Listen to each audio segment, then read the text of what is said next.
Hello, thanks for joining us for Encore's film show coming up. It was first tipped for the Oscars.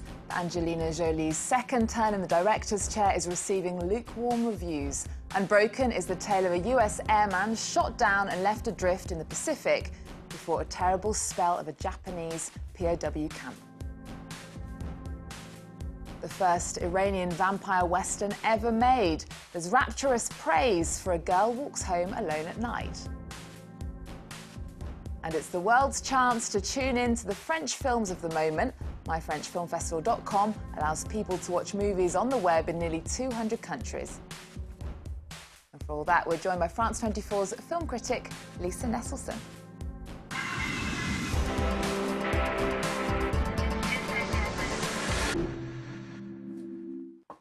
Hello, Lisa. Hello, Eve. Happy New Year. Welcome to the show. Now, starting with the much talked about Angelina Jolie film. Unbroken is an epic true story based on a book, a non-fiction book by Laura Hildenbrand. Tell us a bit more.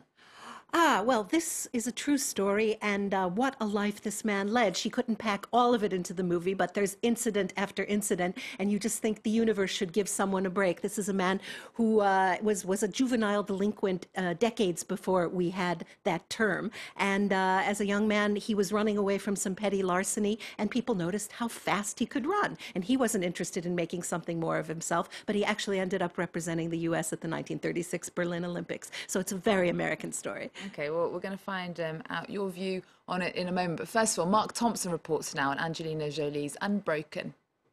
Keep going the way you're going, you end up as a bum on the street. From a nuisance child to an Olympic hero and a prisoner of war camp survivor. Louis Zamperini's life had all the twists and turns you'd expect from a Hollywood blockbuster. You just gotta believe you can. In Unbroken, one of the biggest stars of the big screen, Angelina Jolie, went behind the camera to tell the true story she felt needed to be told. For my children and for everybody in the world, I want to be able to say it can seem dark and it can seem hopeless and it can seem very overwhelming, but the resilience and the strength of the human spirit is an extraordinary thing. 2 years after participating in the 1936 Berlin Olympics, Louis enlisted in the military at the outbreak of the Second World War. He was left stranded at sea for 47 days after his plane crashed in the shark-infested Pacific Ocean. His rescuers were also his captors. Get out, boys. Get out! Come on! Look at me. Louis was transferred to a series of Japanese prisoner of war camps. Look me in the eye.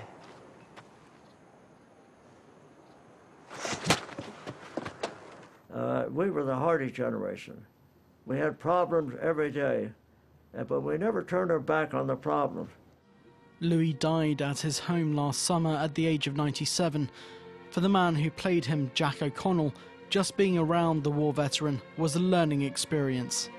I feel very thankful that I was introduced to Louis at 23. There was perhaps a lot of lessons I needed to learn before meeting Louis, and now I have his example and I've been inspired by him directly. Jolie says she regularly asked Louis for advice during filming, and the pair became close. The director even took a copy of the end product to his hospital bed so he could watch the story of his life before he died. It's an incredible story, so she had amazing material to work with, Angelina Jolie, but is the film any good?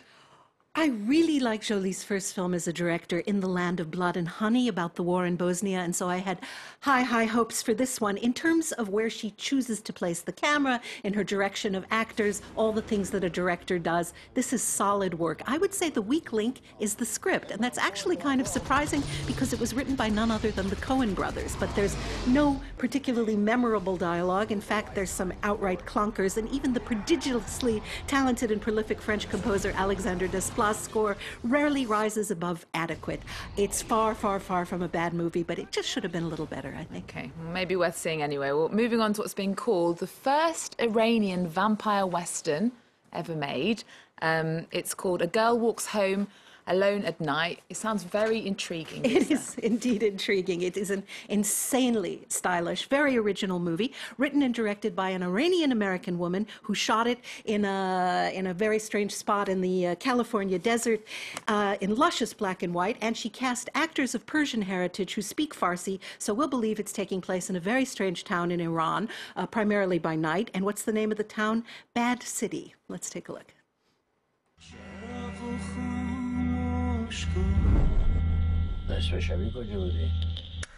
دختر در تاریکی کنده قلب منو نمیدونی. چیزی که میبینی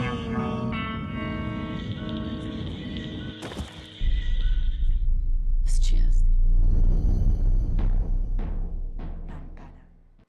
So it looks very interesting. Is it one that you're recommending, Lisa? I would say to our viewers, if you were intrigued by what you just saw, you will probably like this. I admire this movie to pieces, but because I'm the age I am and I've seen as many movies as I have, I think I'm not really the primary audience for this, but I'm really thrilled that she made it, and I look forward to what she does next. And the similarities between a vampire's cape and the way the central character dresses in garb that a lot of us would think connotes certain religious beliefs, it's all very interesting. She's kind of a benevolent vampire, as benevolent as you can be when you're out to suck people's blood. And this won the Cartier Revelation Prize at the Deauville Festival of American Film here in France in September. Okay, well, it looks extremely interesting. Well, now to a film festival that allows people from all over the world the chance to see some French gems from cinema. It's called myfrenchfilmfestival.com. It kicks off this week. How does it work? This is a full month from January 16th to February 16th when the French cinema body sort of makes a gift of recent French films to the entire world. It's an incredible opportunity to watch a curated selection on the internet for a very modest fee. So in addition to the site myfrenchfilmfestival.com, it's available on all sorts of partner platforms in about 90 countries, including iTunes in over 90 countries. The short films are free of charge, and some of them are terrific, and all the movies are available with subtitles in 13 languages. It's just an amazing gift to people, and some of the films are very good. So recommend some of them to us. In the short films, kick back and set aside 25 minutes to laugh yourself silly with the animated film that won the Cartoon d'Or, the Golden Cartoon, for the best European animation of the year. That's A Town Called Panic, The Christmas Log from Belgium.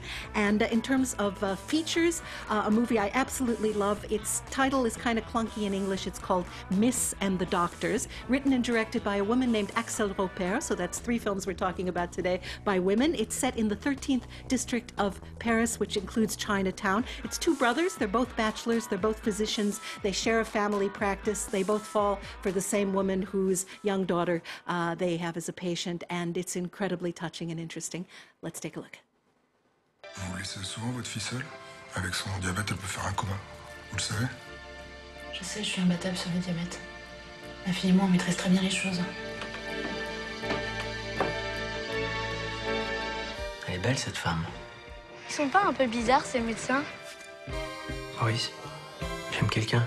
Vous êtes pas avec votre frère ce soir? Vous savez, on n'est pas collés tout le temps, on n'est pas les frères siamois. Hein. Judith, c'est vous que j'attendais. Pourquoi vous dites n'importe quoi? Un champ de dunes, un monde nouveau. And the director, Michel Gondry, who's best known for his film Eternal Sunshine of the Spotless Mind, is the president of myfrenchfilmfestival.com. He's my guest on Friday, and we talked about his eclectic career, including making music videos with Bjork. But I also asked him if he thought the world was as open to French films as they are to English ones. Here's his response. I mean, certainly in America, the type of comedy American people like is very close to the type of French comedy, not as absurd and sometimes as spiritual than the English comedy. The French-American humor are very close, but there is a huge obstacle. It's American don't want to watch subtitle movie or don't want to dub them.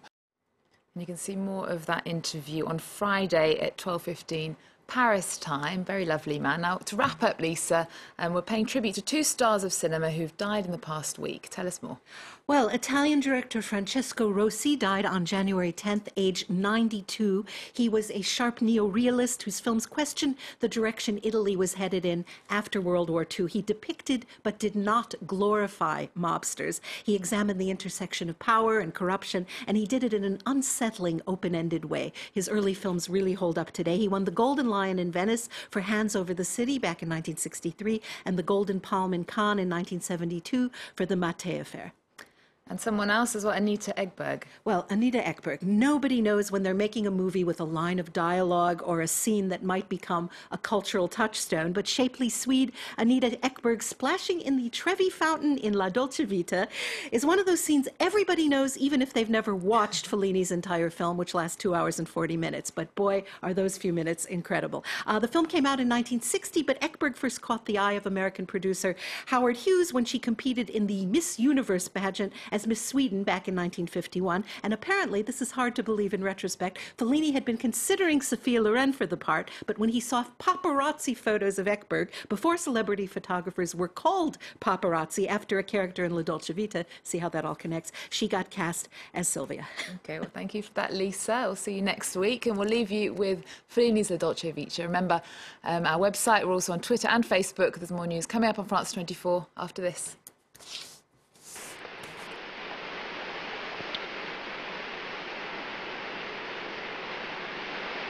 Marcello, come here.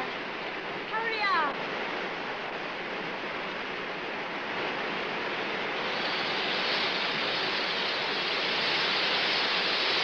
Sì, Silvia. Vengo anch'io. Vengo anch'io. Special event. The Euro crisis, tumbling oil prices, climate change, cybersecurity. There's no shortage of global challenges in 2015. How to tackle them takes center stage as politicians and business leaders meet in Davos, Switzerland. Be part of the conversation with France 24. We'll bring you the hottest topics from the World Economic Forum. Watch events unfold on France 24 and France24.com.